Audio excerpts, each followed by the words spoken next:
A premissa central que rege a experiência humana é tão simples quanto profundamente ignorada.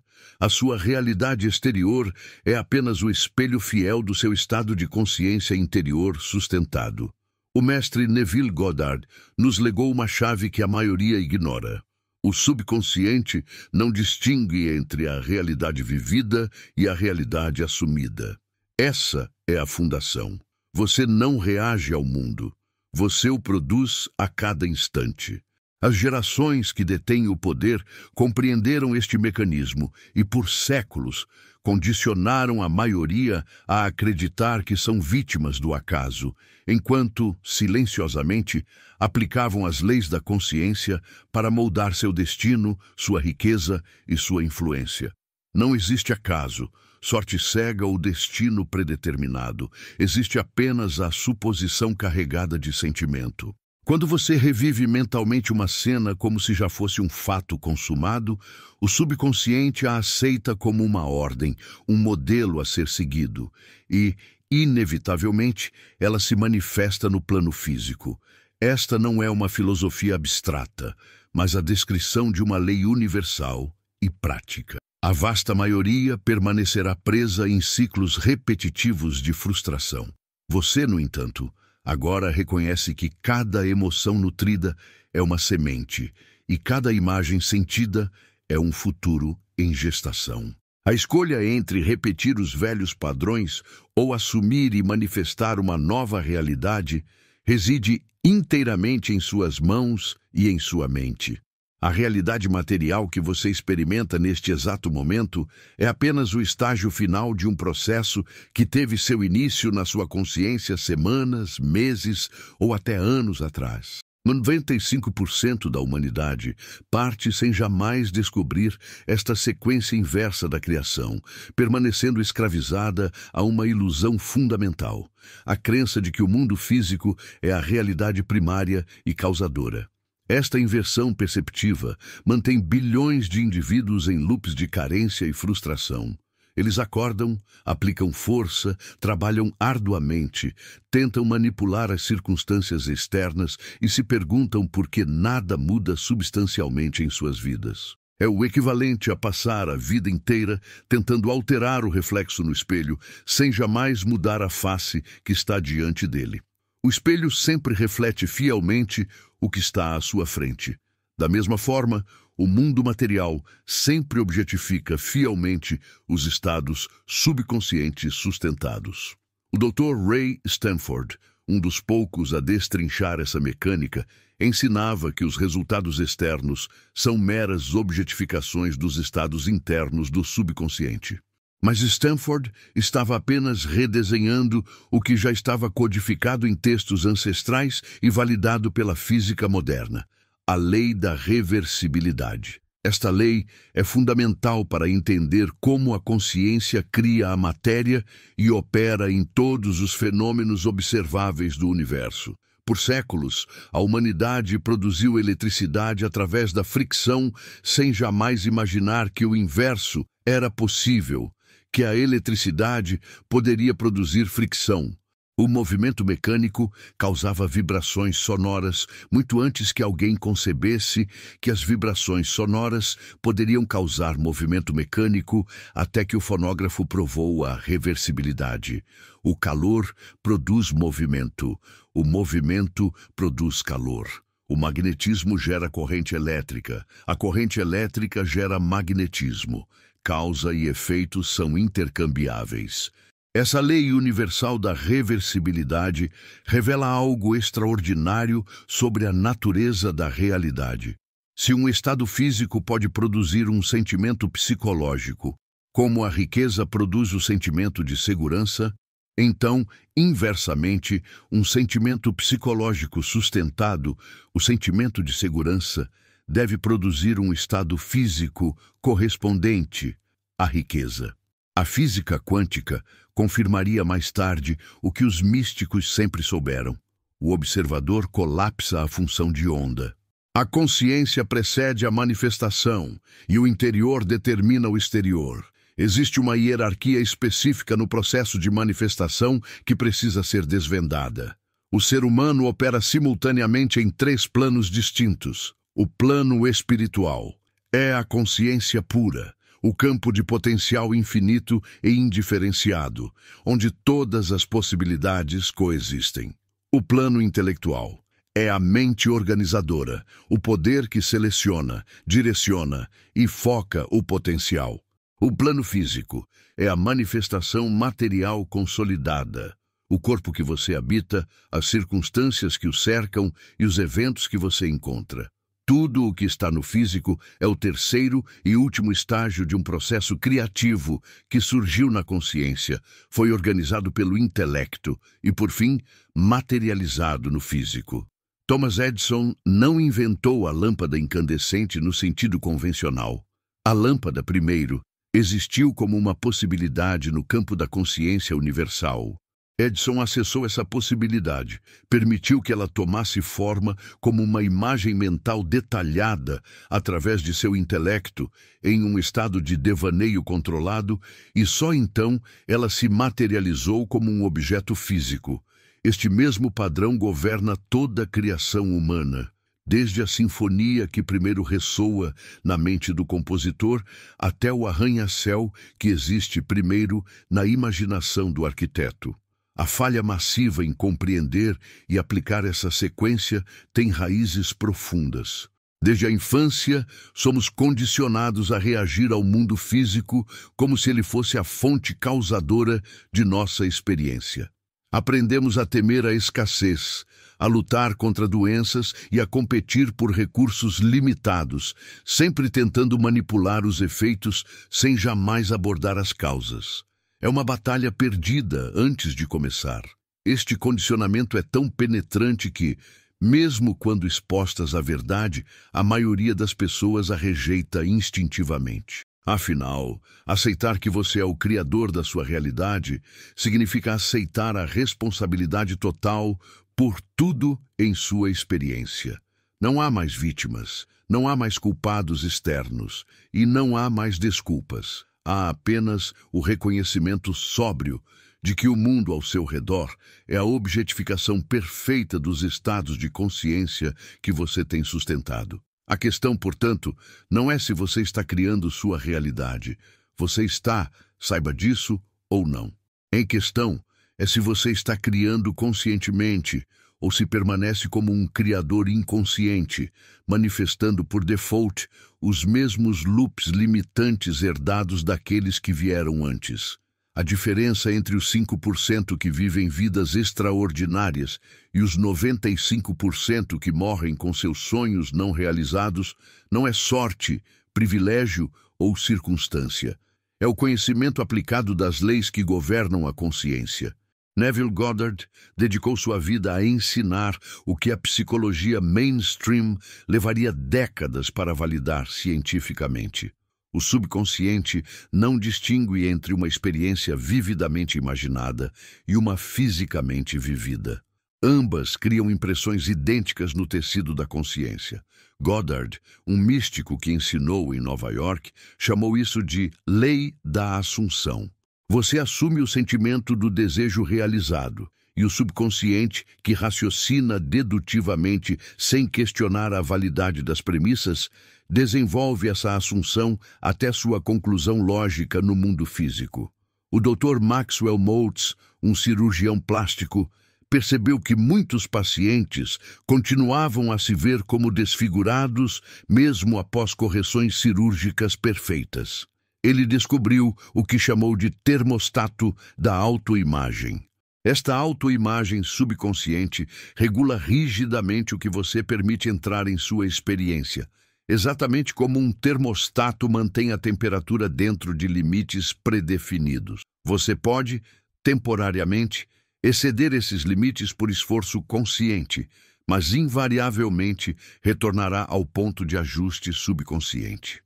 É por isso que a loteria destrói tantas vidas. A riqueza externa excedeu o termostato interno, gerando uma pressão psicológica insuportável até que o equilíbrio fosse restabelecido através da perda. Existem duas barreiras fundamentais que impedem o acesso consciente a este poder, e ambas são instaladas antes dos 7 anos de idade: o condicionamento da infância. É um processo de programação insidioso que ocorre quando a mente crítica ainda não está desenvolvida. O subconsciente infantil opera como uma esponja hipnótica, absorvendo sem filtro todas as limitações, medos e crenças daqueles ao redor. Considere este experimento mental. Se 10 línguas diferentes fossem faladas consistentemente em sua casa durante os seus primeiros 7 anos, o seu subconsciente as processaria como premissas válidas. Você cresceria dominando todas as 10 sem esforço consciente. Mas como apenas 1 ou 2 línguas foram faladas, você internalizou a premissa de que aprender idiomas é difícil, que você não tem talento para isso. A limitação não está na sua capacidade neural, mas na programação subconsciente aceita sem questionamento.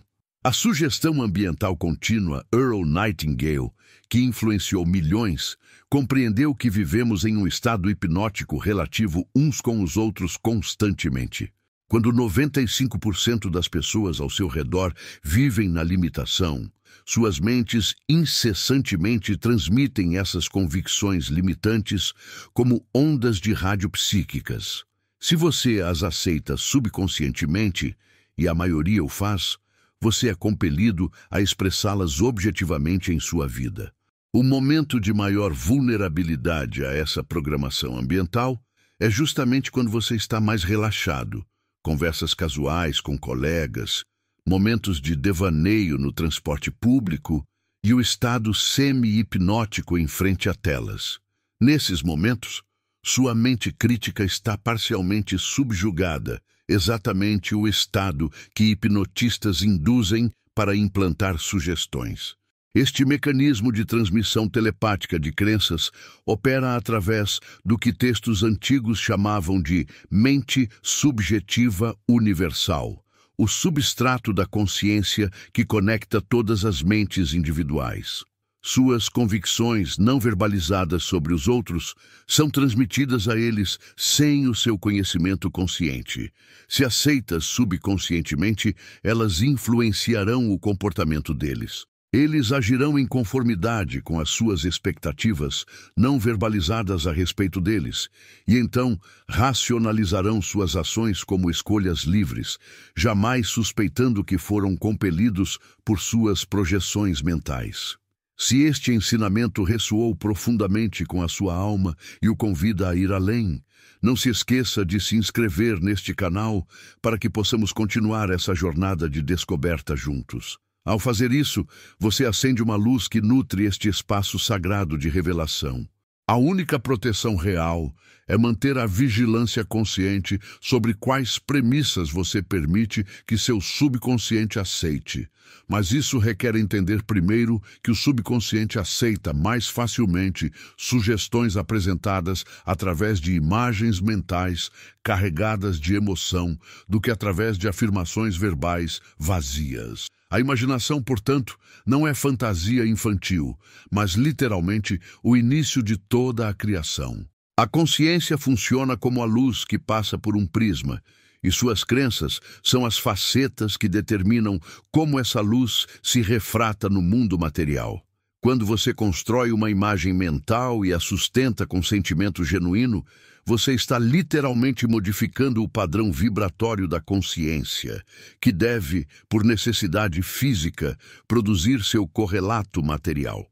O processo opera em 3 estágios distintos, que jamais podem ser pulados ou reordenados. O campo do potencial puro é a consciência indiferenciada, onde todas as possibilidades coexistem.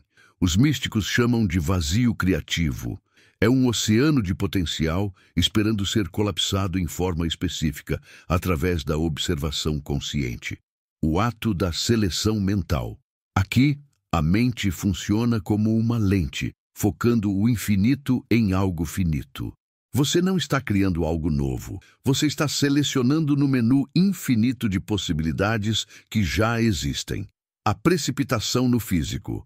Esta é a etapa mais incompreendida. O subconsciente, uma vez impresso com a imagem-sentimento, tem acesso a recursos e conexões que a mente consciente não pode perceber. Ele orquestra encontros, inspira ações espontâneas e cria sincronicidades, todos os meios necessários para realizar o fim aceito. O que torna este processo tão elusivo para a mente moderna é que ele opera inversamente à lógica material. No mundo físico, você precisa dos meios antes de alcançar o fim. Na consciência, aceitar o fim automaticamente convoca os meios. É por isso que afirmações vazias não funcionam. Elas tentam forçar uma sequência lógica material em um processo que opera por leis completamente diferentes. O sentimento é absolutamente crucial. O sentimento é a linguagem de modulação da consciência. Você pode visualizar R$1 milhão intelectualmente, mas se o sentimento que acompanha essa visualização é de escassez, é a carência que está sendo transmitida. O subconsciente responde à modulação emocional, não ao conteúdo intelectual. O medo é um sentimento mais poderoso do que 1000 afirmações positivas sem emoção. O reino dos céus está dentro de vós não era uma platitude espiritual, era uma declaração técnica sobre a localização do mecanismo criativo. Todo o poder da manifestação reside no interior, no campo subconsciente que conecta sua consciência individual à consciência universal. Neville Goddard demonstrou que o subconsciente, uma vez impresso com uma imagem clara do resultado desejado, trabalha 24 horas por dia para realizá-lo. Mas o método sistemático para reprogramar o subconsciente requer precisão cirúrgica. O subconsciente não responde a desejos nebulosos como "eu quero ser rico". Ele precisa de coordenadas exatas. Quanto dinheiro? Até que data? De que forma isso se manifesta sensorialmente? Goddard desenvolveu a técnica da conversa mental noturna. Entre no estado liminar antes do sono, aquele momento em que você ainda está consciente, mas o crítico interior já desarmou suas defesas. Construa uma cena específica que implique o cumprimento do seu desejo. Não visualize o processo, visualize o resultado consumado. Se você deseja um novo lar, não se imagine procurando casas. Imagine um amigo apertando sua mão e dizendo: "Parabéns pela casa nova, ela é a sua cara". O segredo está no detalhe. Você deve ouvir mentalmente a voz específica da pessoa com total clareza. O timbre, o sotaque, a cadência particular. Sinta o aperto de mão, a temperatura da pele. O subconsciente responde à especificidade sensorial, não a conceitos abstratos. Quando pensamentos contrários surgirem, e eles surgirão, não lute contra eles. Lutar é reconhecer o poder deles. Em vez disso, retorne gentilmente à cena, como alguém que guia uma criança distraída de volta à tarefa. O segredo que Goddard descobriu é que a persistência gentil vence a força. É a gota d'água que fura a pedra, não o martelo que a quebra. A técnica mais avançada de Goddard era o que ele chamava de revisar o dia. Antes de dormir, mentalmente, reapresente os eventos do dia, mas revise-os para que se conformem aos seus ideais. A discussão termina em um abraço. A rejeição se torna aceitação. O fracasso se transforma em sucesso. Faça isso com total convicção sensorial, não como fantasia, mas como correção definitiva do registro. Os resultados desta prática violam toda a lógica de causalidade linear. As pessoas envolvidas em suas revisões, inexplicavelmente, passam a agir como se a versão revisada tivesse ocorrido. O passado, de alguma forma, se reorganiza para apoiar o presente revisado. Não porque o tempo reverteu, mas porque o seu relacionamento subconsciente com os eventos mudou. Sua suposição sobre outras pessoas as compelirá a expressar essa suposição em sua presença. Se você acredita subconscientemente que seu colega de trabalho é incompetente, você está, literalmente, programando-o para manifestar a incompetência. Se você acredita que seus filhos são preguiçosos, você está instalando a preguiça neles por meio de transmissão telepática contínua. Cada pessoa em sua vida está, em parte, atuando no papel que você subconscientemente escreveu para ela. Isso significa que você é parcialmente responsável pelo comportamento de todos ao seu redor, mas também significa que você tem o poder de elevar os outros simplesmente mantendo as funções mais elevadas sobre eles. Quando você vê o melhor nas pessoas, não superficialmente, mas com convicção subconsciente genuína, você ativa o melhor nelas. Você passou a vida inteira operando um mecanismo de poder infinito sem nunca ter lido o manual de instruções. Agora que você entende a sequência, a consciência se organiza através da mente e se precipita na matéria. A questão não é mais se você criará a sua realidade. Você sempre criou e sempre criará. A única questão é se você continuará criando inconscientemente os mesmos padrões limitantes ou se assumirá o controle deliberado do processo. Pense em quantas vidas não vividas, em quantos gênios morrem como fracassos e em quantas obras-primas nunca são criadas porque seus potenciais criadores jamais descobriram que o mundo físico é efeito, não causa. Eles lutaram a vida inteira contra sombras na parede da caverna, nunca percebendo que eles próprios estavam projetando aquelas sombras. Toda limitação que você aceita como real, toda impossibilidade que você assume como fato, é apenas uma sugestão hipnótica que você nunca questionou. Sua identidade não é fixa, é uma assunção subconsciente que pode ser alterada através da imaginação sistemática combinada com sentimento. Mas há uma urgência que precisa ser encarada. A cada dia que você adia a aplicação consciente destes princípios, você está reforçando os velhos padrões. O subconsciente não diferencia entre uma experiência e sua repetição mental. Toda vez que você lembra de um fracasso, você está, literalmente, praticando falhar de novo. Você está constantemente instruindo seu subconsciente, quer saiba disso ou não. A transformação não requer anos de terapia escavando traumas, não requer permissão de ninguém, não requer condições externas favoráveis, requer apenas a aplicação persistente da imaginação controlada com o sentimento correspondente. Eles entenderam que a criação flui de dentro para fora e não de fora para dentro. Agora eu quero ouvir de você, que acompanhou esta profunda jornada de introspecção. Deixe sua luz nos comentários e compartilhe qual foi a grande epifania deste ensinamento para a sua vida. Qual é a nova assunção que você está pronto para aceitar e sentir como realidade? Ao se inscrever neste canal, você não apenas nutre este espaço sagrado de conhecimento, mas também se compromete com a sua própria transformação. Juntos, elevamos a vibração. Compartilhe este vídeo com alguém que você sente que precisa desesperadamente desta chave. A sua intenção em compartilhar é em si um ato de criação.